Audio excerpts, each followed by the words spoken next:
Hello friends, my name is Sachin Bhardwaj और आप देख रहे हैं आपका अपना YouTube channel India's star education.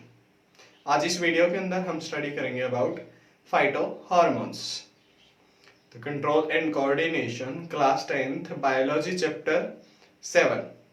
तो आइए वीडियो को स्टार्ट करते हैं। तो सबसे पहले डिस्कस कर लेते हैं कि फाइटो हार्मोन्स क्या होते हैं।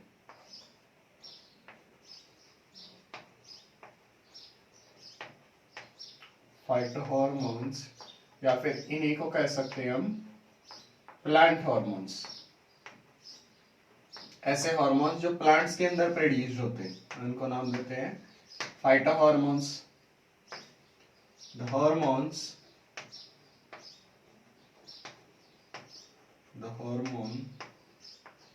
Produce,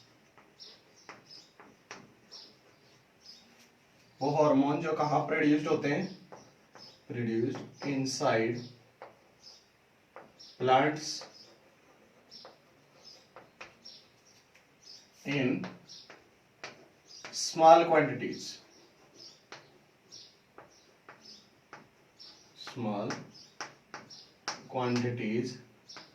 and regulate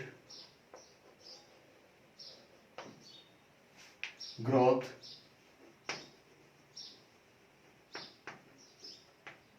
development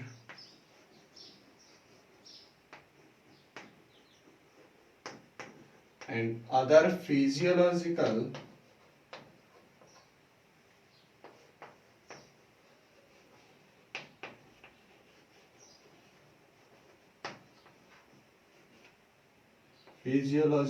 functions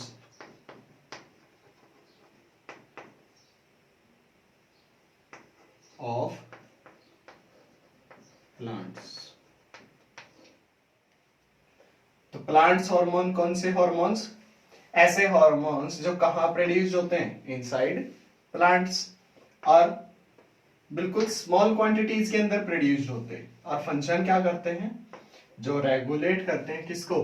plants की ग्रोथ को, प्लांट्स की डेवलपमेंट को, और दूसरे फिजियोलॉजिकल फंक्शंस को।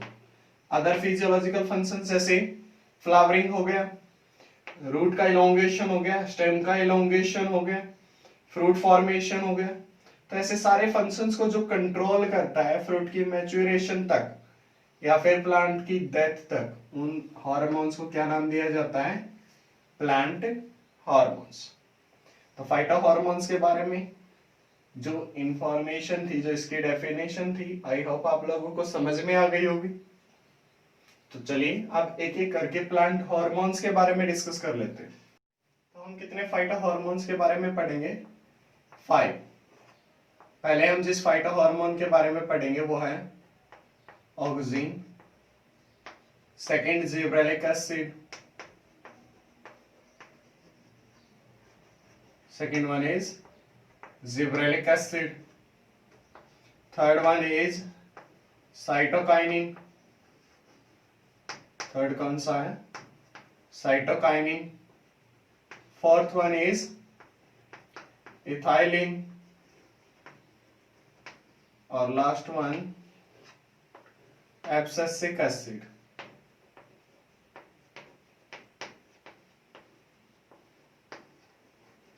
लास्ट कौन सा है? Abscisic acid. तो आइए अब एक एक करके इनकी फंक्शन से डिस्कस कर लेते हैं। तो सबसे पहला जो फाइटो हार्मोन है जिसके बारे में हम स्टडी करेंगे वो है ऑक्सिन। तो ऑक्सिन जो है प्लांट के हर एक पार्ट के अंदर प्रेजेंट होता है। इसके फंक्शन क्या क्या होते हैं? ऑक्सिन जो है वो ग्रोथ प्रमोटर होता है, तो मेनली ग्रोथ को प्रमोट करता है, बढ़ाता है। तो फंक्शन देख लेते हैं। Auxin help in nodule formation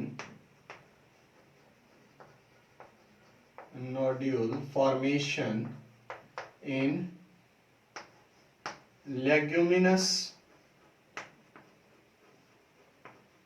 plants। तो जो दलहनी पेड़ पौधे होते हैं उनके अंदर नाइट्रोजन फिक्सेशन के लिए एक छोटी सी बल्ब लाइक गांठ जैसी आकृति की फॉर्मेशन होती है, उसको नाम देते हैं नोड्यूल। पिंकिश कलर की होती है। और इस नोड्यूल की फॉर्मेशन में कौन सा प्लांट हार्मोन हेल्प करता है? Oxygen. Second, also used as weedicide। Weeds को खत्म करने के लिए डाइकोट प्लांट्स पर मेनली ये जो वीडिसाइड्स की तरह फंक्शन करता है। स्प्रे किया जाता है। Help in cell differentiation.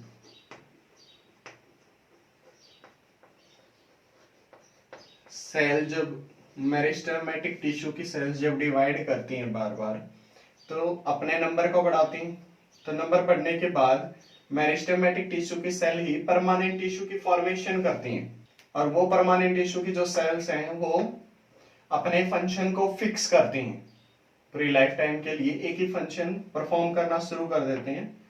इसी प्रोसेस को नाम देते हैं सेल डिफरेंशिएशन। तो अपने फंक्शन को फिक्स करने के लिए भी प्लांट में कौन से हार्मोन की हेल्प ली जाती है? Oxygen hormone. हमने प्लांट मूवमेंट के बारे में पढ़ा था, उसमें फोटोट्रोपिज्म के बारे में पढ़ा था। फोटोट्रोपिज्म फोटोट्रोपिज्म क्या था? ऐसी ग्रोथ मूवमेंट, डायरेक्शनल मूवमेंट्स जो लाइट की वजह से होती थी। तो अब लाइट की वजह से जो ग्रोथ मूवमेंट होती हैं वो भी कौन करवाता है? Oxygen is responsible। Auxin is responsible for these movements। आइए डिस्कस करते हैं कैसे।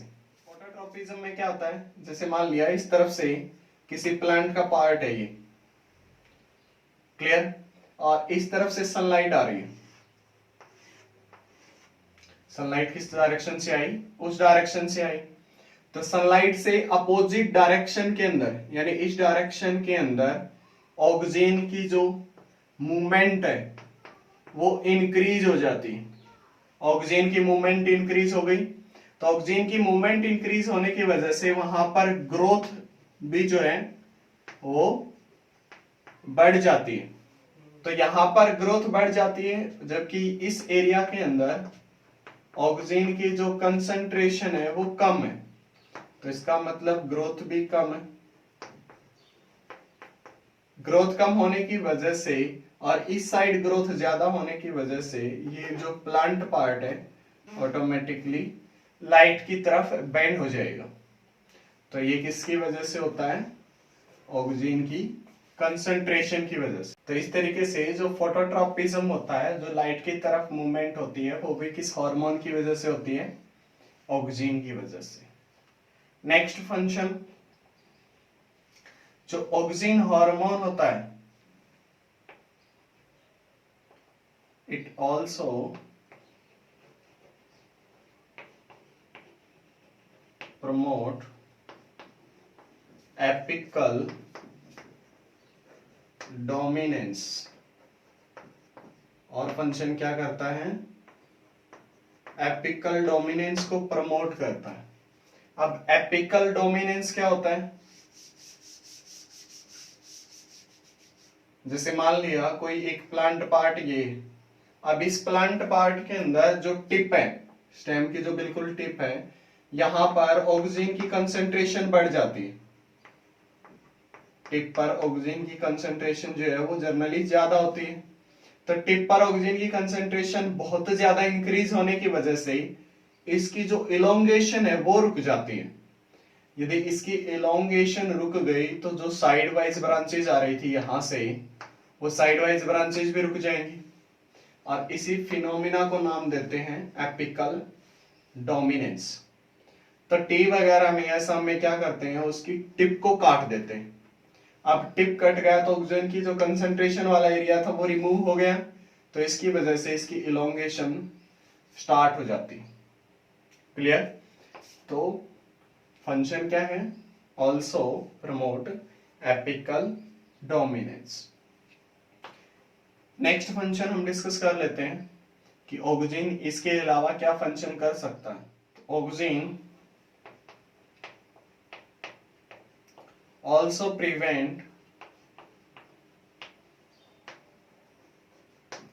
prevents premature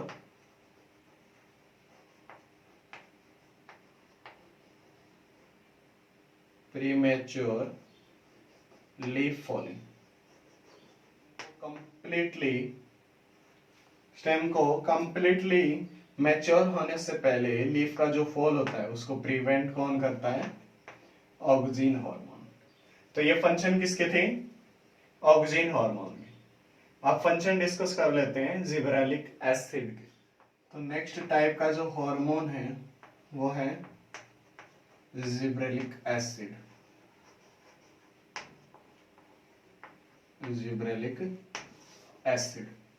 तो जो जिब्रेलिक एसिड होता है ये फंक्शन क्या करता है? Functions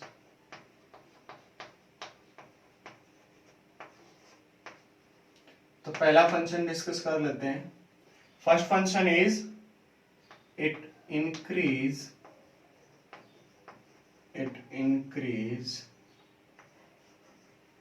femaleness in plants।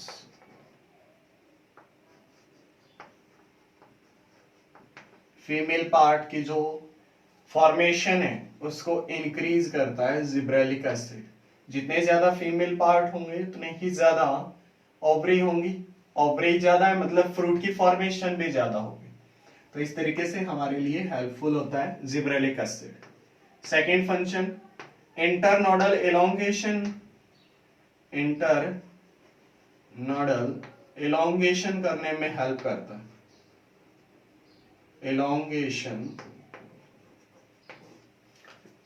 Increases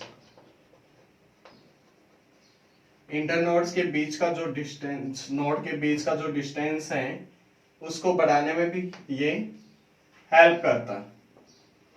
यहां तक समझ में है? जैसे शुगर केन के अंदर होता है, मान लीजिए कि शुगर केन है और ये यहाँ पर ब्लैकिश पोर्शन है। ये जो ब्लैकिश पोर्शन होता है ये होता है नोड, और दो नोड के बीच का डिस्टेंस होता है इंटरनोड। तो इस इंटरनोड को इलोंगेट करने में ये हेल्प करता है। तो जितनी ज्यादा इंटरनोडल इलोंगेशन होगी उतनी ही ज्यादा यहाँ शुगर की फॉर्मेशन होगी और हमारे लिए प्रोडक्ट उतना ही ज्यादा बढ़ जाएगा। Next function is also increases height in dwarf plants.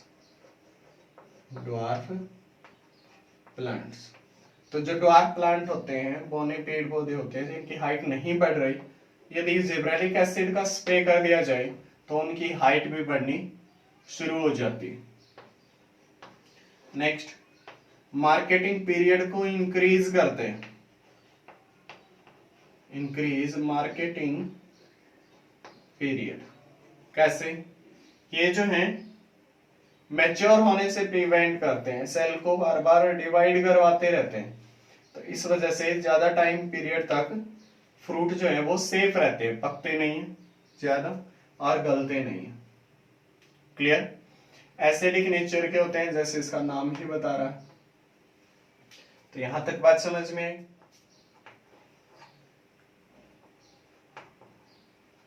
Last function देख लेते हैं कि जिब्रेलिक एसिड जो होता है इट ऑल्सो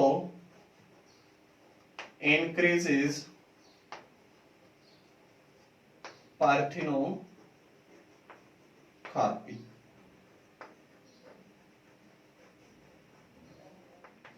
पार्थिनोकार्पी का मतलब क्या होता है? बिना फर्टिलाइजेशन के फ्रूट की फॉर्मेशन होना। जनरली जो सीड बियरिंग प्लांट्स होते हैं जिनके अंदर सीड प्रेजेंट होते हैं तो वो फर्टिलाइजेशन करते हैं फ्रूट की फॉर्मेशन के लिए। लेकिन ऐसे प्लांट्स जैसे बनाना, अब उनके अंदर तो सीड है ही नहीं। तो सीड नहीं है तो ऐसे प्लांट्स में फ्रूट की फॉर्मेशन करने के लिए डायरेक्टली गैमेट से ही उस प्रोसेस को नाम देते हैं पार्थिनोजेनेसिस या पार्थिनोकार्पिक प्रोसेस। तो ये पार्थिनोकार्पिक को बढ़ाता कौन है? Gibberellic acid. तो जिब्रेलिक एसिड के फंक्शन आप लोगों को समझ में है। अब नेक्स्ट देख लेते हैं function of cytokinin. Function of cytokinin. अभी तक हमने दो प्लांट हार्मोन्स के बारे में पढ़ लिया, ऑक्सीन और जिब्रेलिक एसिड। तो साइटोकाइनिन जो है वो हर एक उस एरिया के अंदर प्रेजेंट होता है जहां पर रैपिड सेल डिवीजन होता है, मतलब सेल बहुत ज्यादा नंबर में डिवाइड करती है। और जनरली सेल्स जो है प्लांट के अंदर डिवाइड कौन सी करती हैं? Meristematic cells. तो मेरिस्टेमेटिक सेल्स के अंदर साइटोकाइनिन का अमाउंट जो है वो ज्यादा होता है। तो cytokinin help in cell elongation. किसमें हेल्प करते हैं? सेल के एलोंगेशन में, सेल्स की लेंथ को इंक्रीज करने में। Second point, help in cell division. Second किस में हेल्प करते हैं? सेल्स को डिवाइड करवाने में। थर्ड, एक प्रोसेस होती है एसेक्सुअल रिप्रोडक्शन की प्लांट्स के अंदर, उसको नाम देते हैं टिश्यू कल्चर। क्या होता है? Tissue culture. नेक्स्ट चैप्टर जो है रिप्रोडक्शन वाला, टिश्यू कल्चर के बारे में हम वहां डिस्कस करेंगे। फिलहाल इतना समझ लीजिए कि जो टिश्यू कल्चर होता है उसका मतलब है सेल का या एक टिश्यू का यूज करके कंप्लीट प्लांट को ग्रो करना, दैट इज टिश्यू कल्चर। और टिश्यू कल्चर के अंदर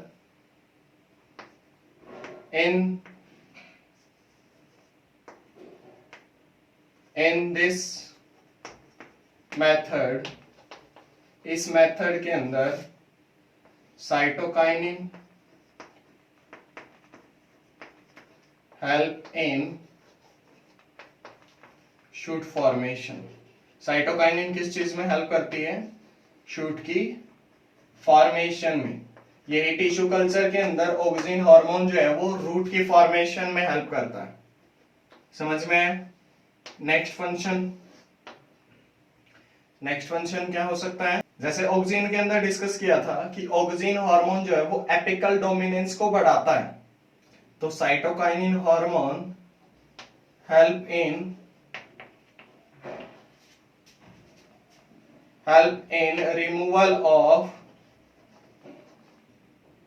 रिमूवल कह सकते हैं या डिक्रीज एपिकल डोमिनेंस। तो एपिकल डोमिनेंस को कम करने में भी कौन हेल्प करता है? Cytokinin hormone. यहां तक फॉर फंक्शन समझ में है? तो ये थे complete functions about cytokinin hormone. अब डिस्कस कर लेते हैं इथाइलिन हार्मोन के बारे में। तो नेक्स्ट देख लेते हैं फाइटोहार्मोन इथाइलिन। अभी तक जो हमने तीन हार्मोन्स के बारे में पढ़ा है, पहला oxygen, second one gibberellic acid and third one cytokinin, ये तीनों के तीनों ग्रोथ प्रमोटर थे, प्लांट्स के अंदर ग्रोथ को बढ़ाते हैं। लेकिन इथाइलिन हार्मोन ऐसा हार्मोन है जिसके पास दोनों टाइप के फंक्शन है। ये ग्रोथ प्रमोटर भी है, growth promoter, as well as growth inhibitor. ये ग्रोथ को बढ़ाता भी है और ग्रोथ को रोकता भी है, inhibitor. Clear? Growth promoter means growth को बढ़ाने वाला और ग्रोथ इनहिबिटर मींस ग्रोथ को रोकने वाला। तो इथाइलिन हार्मोन दोनों टाइप के हार्मोन का फंक्शन करता है, ग्रोथ प्रमोटर के रूप में भी और ग्रोथ इनहिबिटर के रूप में भी।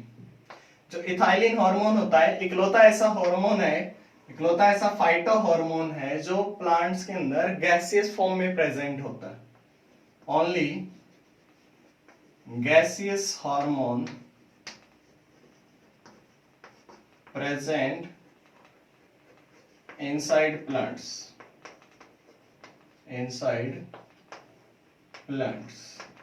सिर्फ एकलौता ऐसा हार्मोन जो गैसियस फॉर्म में प्रेजेंट होता है प्लांट्स के अंदर, वो कौन सा है? Ethylene hormone. यहां तक बात समझ में? इथाइलिन हार्मोन के फंक्शंस को डिस्कस कर लेते हैं। तो पहला फंक्शन, हेल्प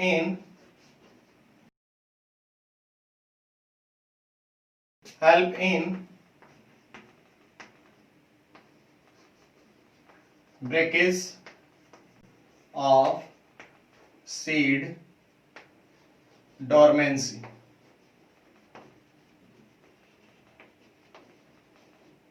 कई बार क्या होता है कि हम खेतों में बीज डालते हैं और सारी फेवरेबल कंडीशन को होने के बावजूद वो सीड जो है वो जर्मिनेट नहीं कर पाता। इस प्रोसेस को नाम देते हैं सीड डोरमेंसी। स्टेज को नाम दिया जाएगा सीड डोरमेंसी। तो इस सीड डोरमेंसी को खत्म करने में कौन सा हार्मोन हेल्प करता है? Ethylene hormone. What do you mean by seed dormancy? The inability to germinate,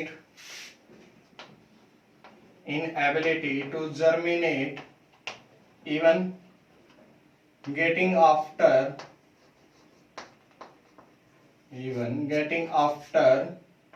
favorable conditions। Favourable conditions होने के बाद भी यदि सीड जर्मिनेट नहीं कर पाता है, then that condition is known as seed dormancy. और इथाइलिन हार्मोन सीड डोरमेंसी को खत्म करने में हेल्प करता है। तो पहला फंक्शन समझ में है। नेक्स्ट फंक्शन इथाइलिन हार्मोन का, responsible for falling of leaf. पत्तियां जो झड़ती हैं प्लांट्स पर से, उसके लिए कौन रिस्पॉन्सिबल है? Ethylene hormone. Third function, responsible for fruit ripening. जो फ्रूट्स की राइपनिंग होती है, फल जो पकते हैं, उन फलों के पकने में भी कौन सा हार्मोन हेल्प करता है? Ethylene hormone. Clear? Next, promote ageing. Plants की एज को कम करने के लिए, एजिंग हम कह सकते हैं एक तरीके से कि जल्दी से बुढ़ापा लाने के लिए जो प्लांट हार्मोन रिस्पॉन्सिबल है वो कौन सा है? Ethylene hormone.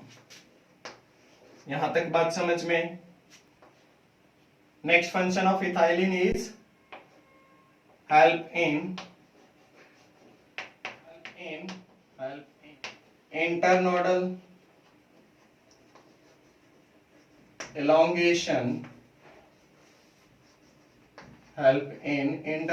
elongation, in aquatic plants। ऐसे प्लांट्स जो ज्यादा पानी में उगते हैं, उनके अंदर इंटरनोडल एलोंगेशन में, नोड्स के बीच के डिस्टेंस को बढ़ाने में, ताकि वो वाटर के सरफेस के ऊपर आ सकें, कौन सा हार्मोन हेल्प करता है? Ethylene hormone. तो ये कुछ फंक्शन किसके हैं? इथाइलिन हार्मोन के। नेक्स्ट और लास्ट फाइटो हार्मोन डिस्कस कर लेते हैं, that is abscisic acid. Last phyto hormone is abscisic acid. Last कौन सा है? Abscisic acid. Auxin, gibberellic acid और साइटोकाइनिन जो थे वो ग्रोथ प्रमोटर थे। इथाइलिन के केस में हमने पढ़ा था कि वो दोनों टाइप का फंक्शन करता है, ग्रोथ प्रमोटर भी है और ग्रोथ इनहिबिटर भी है। लेकिन एब्सिसिक एसिड एकलौता ऐसा हार्मोन है, it is a growth inhibitor. ये ग्रोथ को रोकता है प्लांट्स के केस में। It is a growth inhibitor. Clear? समझ में आया ये point? Next point, responsible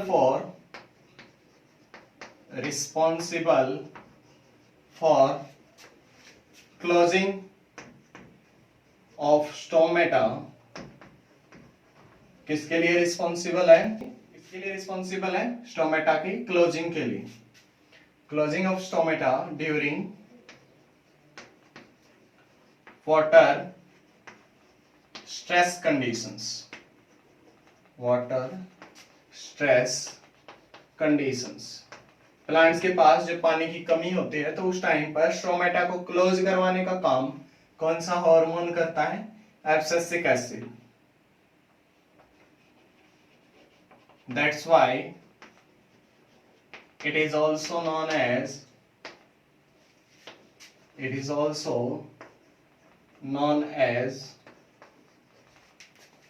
stress hormone. इसी वजह से इसको दूसरा नाम क्या देते हैं? Stress hormone.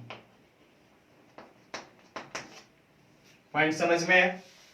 Third function of abscisic acid is कि हमने साइटोकाइनिन के पॉइंट जब स्टडी किए, साइटोकाइनिन के फंक्शन डिस्कस किए, तो उस टाइम पर पढ़ा था कि साइटोकाइनिन जो है वो सीड डोरमेंसी को खत्म करता है, लेकिन abscisic acid promote seed dormancy. Abscisic acid seed dormancy को प्रमोट करता है, सीड को जर्मिनेट नहीं होने देता। कॉज फॉर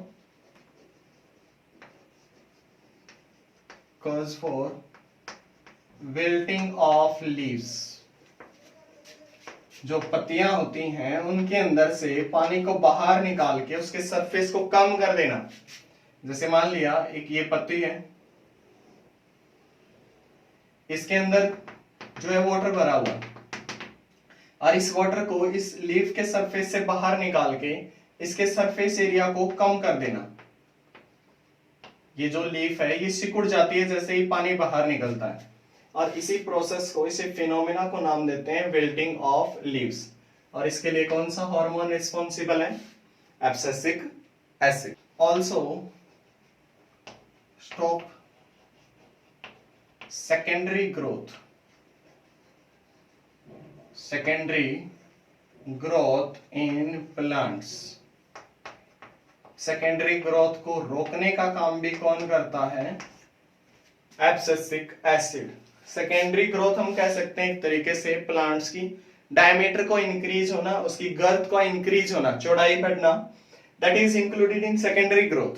तो इस सेकेंडरी ग्रोथ के लिए कौन सा हार्मोन रिस्पॉन्सिबल है? Abscisic acid. तो यहां तक समझ में आया? ये थे complete 5 phyto hormones of plant और उनके फंक्शंस। तो अब नेक्स्ट वीडियो के अंदर हम शुरू करेंगे कोऑर्डिनेशन इन एनिमल्स, और वो भी हार्मोन सिस्टम। जो एनिमल्स के अंदर एंडोक्राइन ग्लैंड्स होती हैं वो कैसे एनिमल्स की बॉडी को कंट्रोल करती हैं। तो यहां तक बात समझ में आई? और यदि इस वीडियो के अंदर आप लोगों को कुछ डाउट बचता है तो कमेंट बॉक्स में लिखकर मुझे जरूर बताएं। कोई ऐसा पोर्शन जो आप लोगों को समझ में ना आया हो टॉपिक, तो एक बार कमेंट बॉक्स में जरूर लिख के बताएं। क्लियर? और यदि वीडियो आप लोगों को पसंद आई तो क्या करना है? लाइक, सेकेंड वन शेयर, और थर्ड वन यदि आप लोग चैनल पर नए हो तो don't forget to subscribe the channel. Thank you.